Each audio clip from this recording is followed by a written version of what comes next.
Bwana Yesu asifiwe.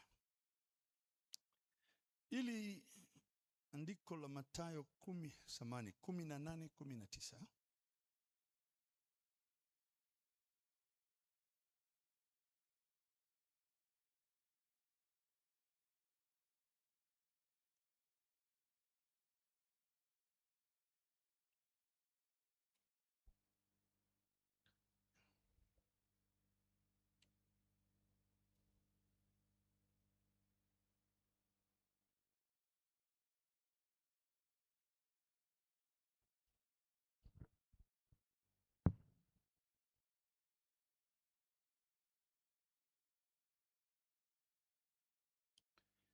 mstari wa 19 anasema hivi na wa 20. Mathayo 18 anasema, tena nawaambia ya kwamba wawili wenu watakapopatana duniani katika jambo lolote watakaloliomba. Jamani, hii ni nje ya darasa. Watakaloliomba watafanyiwa na Baba yangu aliye mbinguni. Mstari wa 20, kwa kuwa walipo wawili watatu wamekusanyika kwa jina langu, nami nipo papo hapo katikati yao. Bwana asifiwe. Haleluya. Ili andiko ni nzuri linamaanisha kuna kitu anachoitwa wawili au watatu. Alafu ndani ya wawili au watatu Yesu anasema wakiongea kwa kupatana jambo lolote kwa kuomba. Tunaona hiyo lugha kwa kuomba. Anything that they ask, ilo watakaloliomba watafanyiwa na Baba yangu aliye mbinguni. Kaingia Baba hapa. Bwana asifiwe.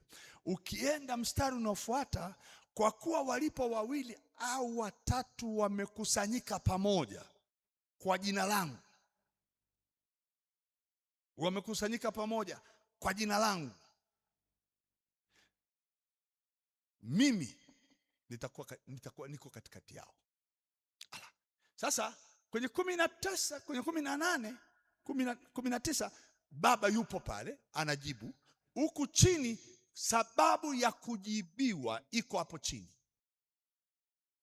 Sababu ya kujibiwa iko mstari wa 20. Kwa hiyo tunaongea wawili watatu, tunapatana jambo lolote tunaombea. Kwenye eneo la kukubaliana tunaliombea. Tutaliombea jambo hili, na wakati tunaliombea hatuliombei tu kwa namna nyingine, tunaomba kwa sababu tumekutanika. Anasema Yesu, kwa jina langu. Lugha hiyo, Bwana Yesu asifiwe. Sijui kama ni lugha inaelewekaje.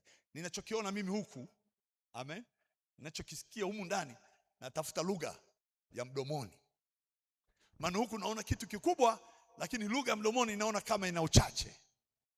Jinsi ya kuipambanua kwa lugha ya mdomoni, kwa sababu kuna lugha kubwa iliyoko huku, amen. Hata na wewe kwa wakati mwingine unaposikia neno, kuna lugha unaisikia humu ndani inakufafanulia zaidi sana. Ukija kwenye lugha ya mdomoni unakuta Kiswahili au lugha ya Kiingereza ni masikini sana kuileta kwenye mdomo. Sasa ninachokiona hapa, haleluya, hebu naona namba 3.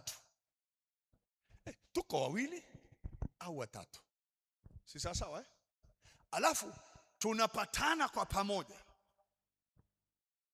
lakini kabla tujapatana tumekutana.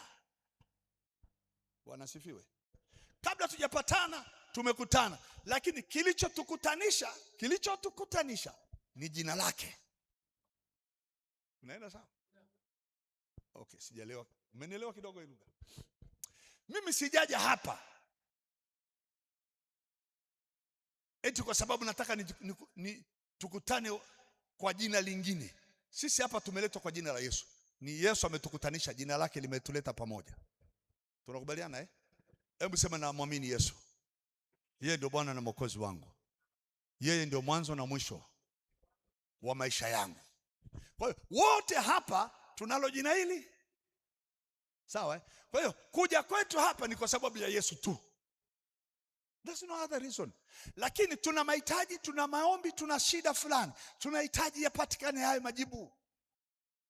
Amen.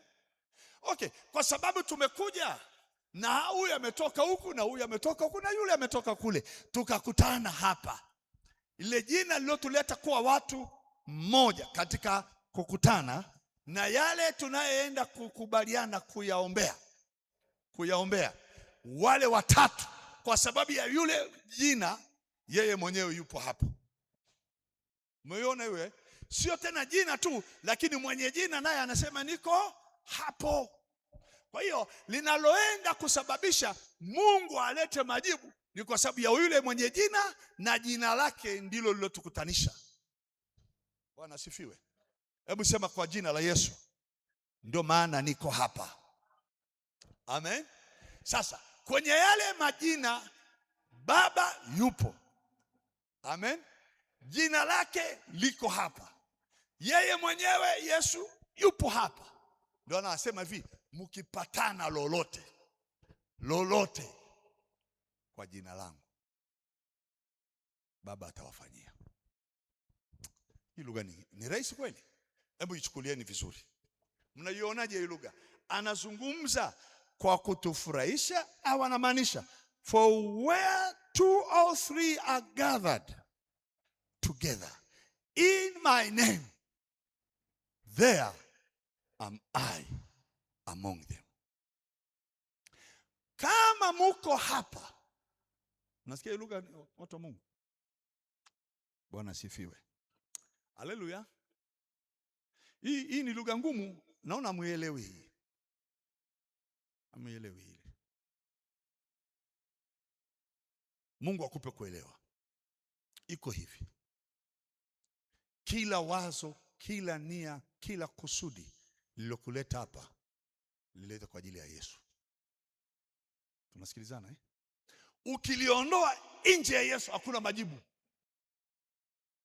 ya kila kitu tunachotaka kuombea.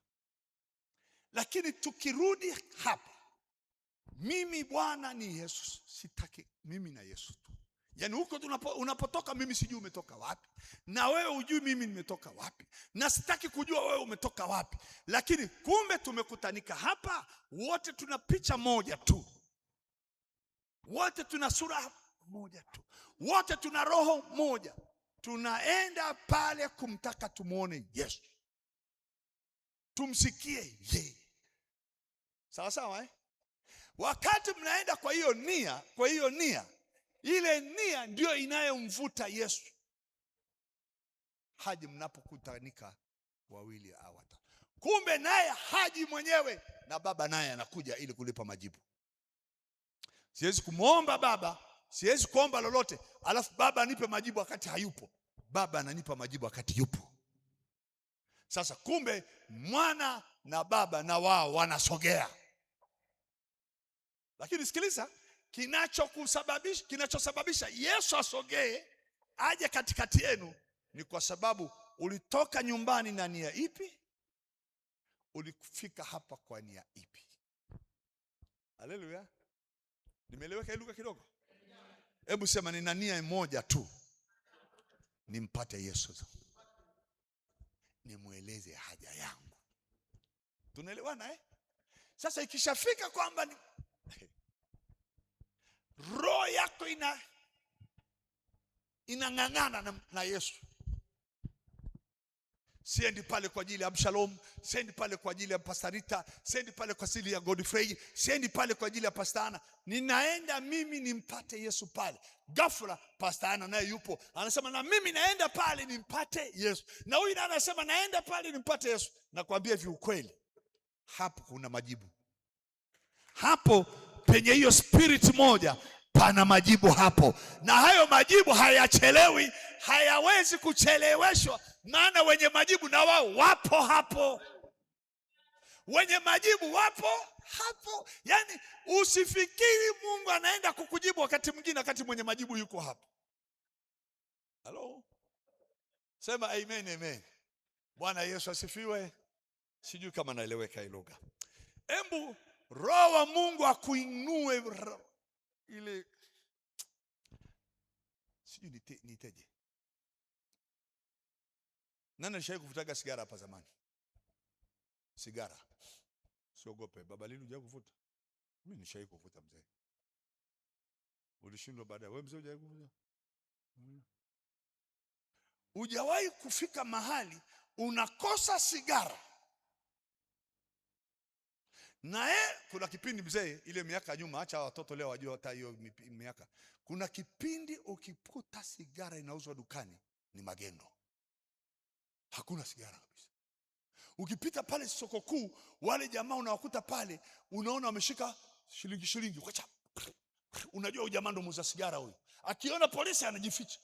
Maana hazipatikani. Sasa una kiu na sigara hakuna. Ukiona kipande cha kisigara kimeanguka, unaangalia kushoto, unaangalia kulia, unasema bahati yangu. Ile njaa ya ile kitu inakuondoa aibu, unakaokota kale katakataka. Mungu we. Ile ilikuwa ni mapepo Ile ilikuwa mashetani kabisa. Yaani wewe ni mtu mzima na suruali yako kubwa. Unainama mtu mwingine katupa. Wewe unaenda kukaokota, upate ule moshi tu. Kaingia kale kamoshi. Mungu akikupa roho ya hiyo njaa, wakati uendapo kwenye ibada, wakati uendapo kwenye fellowship, unaenda sio kwa sababu nyingine. Yesu moyoni mwangu ananisababisha nikose amani ya kukaa nyumbani. Ngoja niende nikakutanike na wengine wenye njaa kama mimi. Nakwambia mkikutana watu wawili au watatu wa aina hiyo, kuna majibu hapo hapo. Kuna wengine watakaa hapa hawatapata majibu, wengine hawapati. Lakini kuna wenye huyo roho wa nia ya kumtaka Yesu. Wawili au watatu wataondoka na majibu. Wawili au watatu wataondoka wameponywa. Wawili au watatu wataondoka wameinuliwa kimaisha. Wawili au watatu wataondoka njia zao zimefunguliwa. Wawili au watatu watoto wao watafanya mambo makubwa duniani. Wawili au watatu hakuna adui atakayesimama mbele yao. Lolote mtakalopatana hapa. Sasa kupatana sio tukubaliane, tufanye 1 2 3. Ni mahubiri ya madhabahu. Mahubiri ya madhabahu ni patano kati ya madhabahu inayofundisha lile neno pamoja na wewe msikiaje. Yule roho wa yule Yesu aliyoko ndani ya hiyo kanisa, kama anasemwa Yesu, kama ananenwa yeye, kama Baba anatukuzwa hapo, nakwambia wewe unayesema amen hapo unaondoka na majibu yako 100%. Hakuna mtoto wako atafeli duniani. Hakuna kitu chochote kitakufanya ujikwae, uumie moyo wako, ukwazike, hautafanya kazi tena. Hakutatokea hicho kitu. Haitatokea. Tunahitaji nguvu ya kupatana. Itoke kwenye jina la Yesu ndani ya madhabahu. Isitoke kwenye ushawishi mwingine zaidi ya Yesu. Hakuna. Naeleweke lugha? Bwana asifiwe. Sema basi amina nzuri, haleluya. Ndugu zangu, ushindi wako ni wawili au watatu mmekutana kwenye mahubiri yanayozungumzwa habari za Yesu. Sawa Wawili au watatu umesikia huu moyoni, na mhubiri naye moyo wake unapasuka, unawaka, unashindwa kutulia, unasema hakuna zaidi ya Yesu. Yesu ndiye bahari iliyofunguka. Yesu ndiye kaburi lilokuwa limenishikilia, akanifuata, akanitoa. Ukisikia ile mpaka unasema hapa mimi sitaki tena kuwa maskini, hapa mimi ni tajiri. Nakwambia utatoka hapa, roho za umaskini zitakuwa zimekuachia, miungu ya umaskini imekuachia, roho za laana zimekuachia. Utatoka huko mpya. Wakati mahubiri yakifanyika ni mapatano, moyo wako unapokea, moyo wako unasema amen, moyo wako unapiga kelele. Unatamani nisimame nipige sauti kwa sauti, unatamani nianze kunena kwa lugha hapa. Moyo wako unasema natamani anaanza, hata ningelikuwa kama angeruhusu tuombe kwanza. Yaani ule moyo wa aina ile, nataka nikwambie, huo moyo haukosi majibu. Haukosi. Lakini unakuta mtu anaingia kanisani, kazi yake kuangalia manguongo ya watu.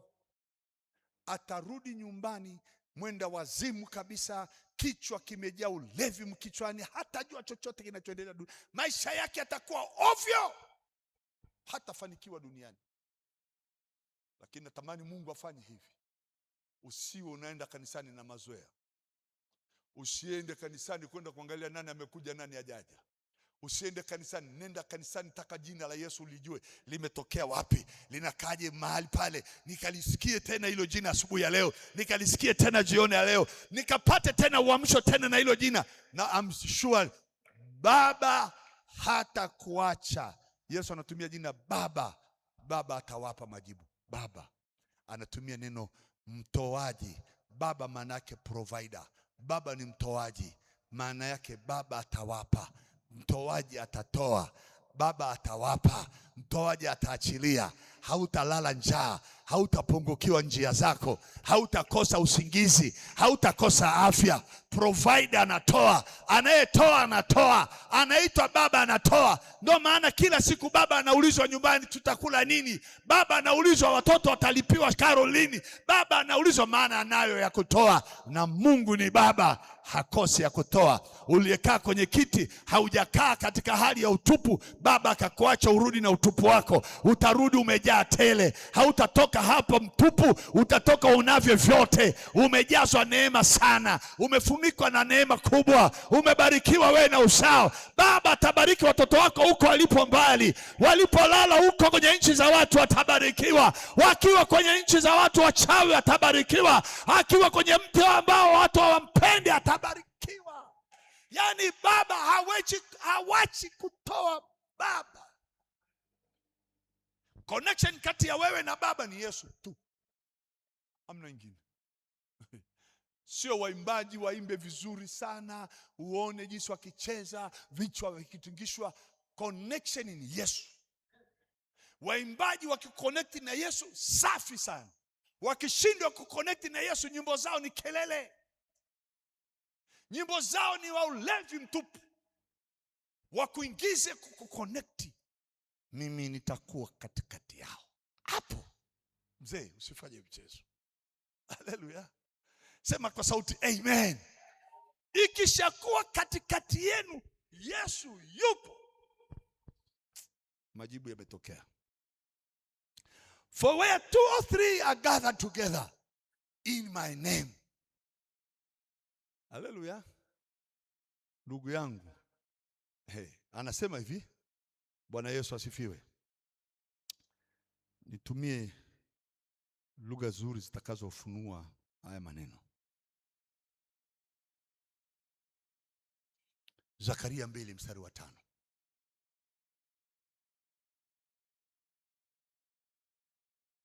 Zakaria 2.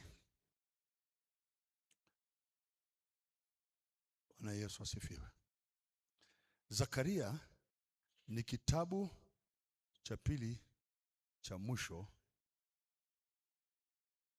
cha Agano la Kale.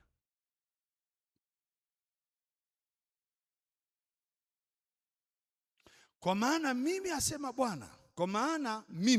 asema Bwana, nitakuwa ukuta wa moto kuzunguka pande zote, nami nitakuwa huo utukufu ndani yake.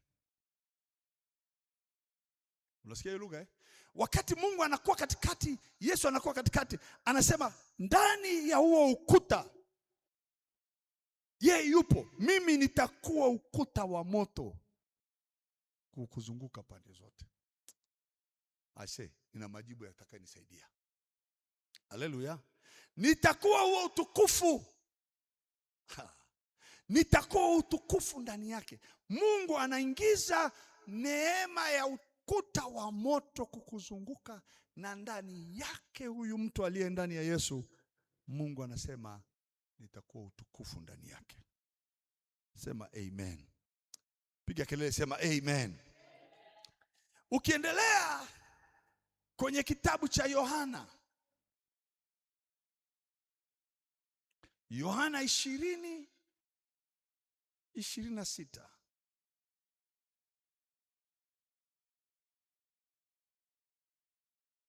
Yohana 20:26. Hapa wanafunzi wako ndani ya jengo wamejifungia. Hofu imewashika. Baada ya kufufuka kwake Yesu, siku ya 8, wanafunzi wake walikuwa ndani tena, Tomaso pamoja nao. Akaja Yesu na milango imefungwa, akasimama katikati yao, akasema, amani iwe kwenu. Haleluya. Milango imefungwa, alafu unamwona mtu katikati ametokea, pap, huyu hapa, alafu anawaambia amani iwe kwenu. Haleluya. Amani iwe kwenu. Amepitia wapi? Ingiaje? Nataka nikwambie, hana tofauti na leo. Funga milango, funga madirisha, lakini mkutane watu 2 au 3. Lazima yuko katikati yetu. Sema amen, amen. Piga kelele, sema yupo pamoja nasi. Haleluya. Jamani, watu wa Mungu mpo Kama tutaingia katika roho pamoja, tushikamane kwenye eneo moja, la sura moja, la kusudi moja, mimi nina uhakika sana yupo hapa. Iko siku moja pale Mererani, hiyo opportunity niliiona, lakini sikuwa makini sana. Niliwahi kuwa kwenye maombi, Mungu akaniambia nitalitembelea kanisa lako unapochunga. Nitakuja kukutembelea Jumapili. This Sunday I'll come there. I'll be there. Nikasema, oh, moyoni nikafurahi, nikashangilia kwenye maombi yale, nikasema itakuwa so wonderful. Jumapili nikamwambia watu msikose, maana Yesu atakuwepo hapa. Atakuja. Yupo hapa, atakuja kabisa. Physically atakuja. Mzee, tumeanza ibada, tumepiga maombi, kwaya zimeimba, watu wana raha. Tunangoja ngozi ingie nyeupe, tunangoja mtu amevaa shati jeupe, ameng'aa kama shaba iliyosuguliwa sana. Wapi? Saa kumetulia, kaingia mzee mmoja kama Masai sio Masai, lakini mwenye umri aliyenipita. Anatafuta kiti ya kukaa, hakuna mtu anampa kiti. Wewe utakubalije kukaa na mtu kama huyu bwana, wakati umepiga nguo yako vizuri? Kaja nikamwomba, naomba mzee aje akae hapa kwenye kiti changu. Akae kwenye kiti changu cha mbele hapa. Akaja akakaa pale. Kanisikiliza nikihubiri, na ngojea tu atakuja saa ngapi Yesu. Kumbe hakuna cha Yesu anayekuja kule nje, kashakuja yuko hapa, mimi sijamjua. Tumemaliza ibada, watu wameniona mwongo. Ulisema atakuja, mbona hajaja? Tulikuwa na kanisa linalofanyaga hivi, tukitoka nje tu mchungaji anatangulia pale mbele, Wakristo tunafanya nini? Tunashikana mkono, mduara huo. Hiyo tabia sio imeshaga wapi? Ipo kweli hiyo tabia siku hizi? Kuna makanisa yanafanyaga mpaka leo Naka mkono sio kabaya. Maana unaweza kukutana umeshikana mkono na mtu mwingine ambaye sio wa kawaida. Haleluya. Mkono ubarikiwe sana. Mimi na tabia ya kupenda watu kuwashika. Ubarikiwe sana. Haleluya. Mzee naye akapita, akanishika, akawashika wapendwa wote, lakini aliponishika akaniambia hivi, nimefurahishwa sana. Nimefurahishwa sana na ibada leo. Nitaendelea kuja kila wakati. Nikamwambia baba, karibu sana. Akaenda. Mimi najua tu ni mzee ametoka huko kwenye nchi nyingine ya kijijini. Kafika kwa mtu wa mwisho kule, mahali mtu wa mwisho anapokoma tukiimba pambio, si ndio Akafanya mbele ya macho ya wale waliokuwa pamoja naye. Kelele zikatokea nyuma ukuta huko. Alikuwa hapa, ametoka, amepotea. Nani? Yule mzee yuko wapi? Kapotea. Tungejua tungempa chai. tumemtoa bure bure, hatujampata sadaka. Sasa wengine tunapataga mikosi mingine mibaya. Si tungemng'ang'ania, tungejua. Hatukupewa macho ya kumtambua. Kila Mkristo alikuwa anafikiri kama kamzee fulani kamekuja kamechelewa ibada. Jamani, hebu siku moja awepo hapa, alafu na wewe umuone, alafu umwambie karibu nyumbani. Wengine washindwe kumuona, wamwache aende nyumbani kwako. Usimwache, mng'ang'anie, nenda naye. Wengine watafikiri kwamba umempeleka mgeni, kumbe umempeleka Masihi mwenyewe. Lazima itakuwa hivyo. Wengine hamjui, anakujaga hapa amonagi. Mkitokaga hapo ni kelele za kuwahi tu sokoni Kisongo na wahi. Kumbe umemwacha nyuma, unaenda na matatizo yako. Mungu wasaidie hao wapendwa wamuone akiingia. Amesema mkikutanika. Abrahamu alipewaje macho akawaona wale watu wakiingia wanapita, tena akawaomba tafadhalini msipite na wasii, akawakaribisha nyumbani. Sara chinja kondoo kaliko kanona kale. Ninyi Mungu awafungue macho. Unafikiria? Nawaambia Mungu awafungue macho. Hivi unafikiria physically mzee nani Malia, physically akalie kwenye kochi lako, hiyo nyumba itakuwa na njaa tena? Aise, amna. Kuna mwizi ataingia hapa hivi hata friji amna. Ile anointing ya hicho kiti mimi nitakuwa nakikalia kila siku. Ondokeni, hicho ni kiti cha kwangu. Amekaa hapa. Sitaacha hiyo kwa hiyo kiti. Naomba Mungu akutembelee siku moja. Wewe na watoto wako mtembelewe kwenye hiyo nyumba. Hiyo nyumba ambapo kila siku mnafanyaga maombi, mnaomba. Aje ingie na yeye aseme odi. Alafu useme, mwambie atupo, hamna mtu hapa, utakoma. Yesu, nitembelee pale Meseyeki. Ingia tu kwenye ile nyumba yangu. Kuna mahali tunataka tufikie. Kuna mahali tunataka tufike. Watoto wangu na mimi nataka tufike mahali. Tufike pale, ule mlima umetuzuia uhame. Ile njia iliyokuwa imefungwa ifunguke. Tuone upenyo, tuone. Anasema nikiingia hapo katikati yenu, Baba atawapa majibu. Mimi nataka hayo majibu Bwana. Sema amen. Sasa mpige mahesabu. Jamaa wamengangana, huko mjini tukitoka tutakamatwa, tukae hapa tufanye maombi, tumuombe Mungu atusaidie tupate amani. Tutatoa hii itakuaje? Mke wangu anaweza kakamatwa huko barabarani akaitwa mwanafunzi wa Yesu. Jamaa huyo hapa. Amani iwe nanyi.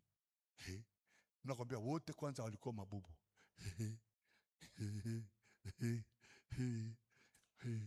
Uelewi, kaingia mwanaume ameingia. Sana afadhali walikuwa wameshamuona, hata wamepata ile neema ya kumjua. Naomba Mungu akupe neema ya kumjua kati anatokea. Piga kelele, sema amen. Sema kwa sauti tena amen. Mungu awabariki. Tumalize hicho kipindi kwa dakika hizi zilizobaki, tuwai nyumbani kwa sababu tulianza mapema zaidi. Neema ya Mungu ikufunike. Roho Mtakatifu, asante kwa nafasi hii. Katika jina la Yesu Kristo, tunaomba kila tokae mahali hapa, tembea pamoja naye katika lile neno lile alilolikusudia moyoni mwake, apate majibu yake. Katika jina la Yesu. Amen. Mungu awabariki. Tuonane Alhamisi. Niko Alhamisi hapa, niko Ijumaa. Nitakuwa na mafundisho maalumu ya kila kawaida kila wiki. Don't miss.